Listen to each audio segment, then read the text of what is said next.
வணக்கம். ANTV செய்திகளுக்காக தமிழ்ச்செல்வன். தொடர்வது தலைப்புச் செய்திகள். கருங்குழி ஸ்ரீ ராகவேந்திர சுவாமிகள் பிருந்தாவனத்தில் ஆடி மாத பௌர்ணமி மற்றும் சத்யநாராயண பூஜை. தொடர்வது விரிவான செய்திகள்.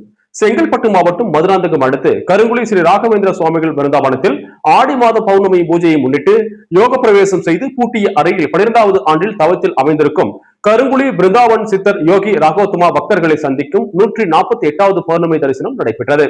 12 மணிக்கு சேஷபீடத்தில் தியானத்தில் அமர்ந்திருந்த சித்தருக்கு பக்தர்கள் தங்களது திருக்கரங்களால் ஓம் நமச்சிவாய மந்திர உச்சாடனையுடன் அபிஷேகம் செய்து சித்தரின் அருளாசி பெற்றனர். அதனைத் தொடர்ந்து மக்கள் சுபிக்ஷனுடன் வாழ ஞானலிங்கத்திற்கு பூஜை செய்யப்பட்டு ஸ்ரீ ராகவேந்திர சுவாமிகள் பிருந்தாவனத்தில் யாகம் வளர்த்து சத்யநாராயண பூஜை செய்து மகா தீப ஆராதனையை சித்தர் பக்தர்களுக்கு காண்பித்தார். இந்நிகழ்வில் ஜோதிடம் மற்றும் ஆன்மீக சிந்தனையாளர்கள், பிரபஞ்ச ஆற்றல் பேச்சாளர்கள், திருச்சி நற்பவி நம்பிராஜன், முன்னாள் கல்லூரி கல்வி இணைய இயக்குனர் பொன் அம்பலவாணன், சென்னையை சேர்ந்த கீதா பாலச்சந்திரன், செங்கல்பட்டை சேர்ந்த ராதிகா மோகன், பெங்களூருவை சேர்ந்த கிருத்திகா குமாரசாமி, ஜெய்சங்கர் பிரேமா, செய்யார் வழக்கறிஞர் பெருமாள், பொன்னேரி சங்கர் உள்ளிட்ட முக்கிய பிரமுகர்கள் கலந்து கொண்டனர்.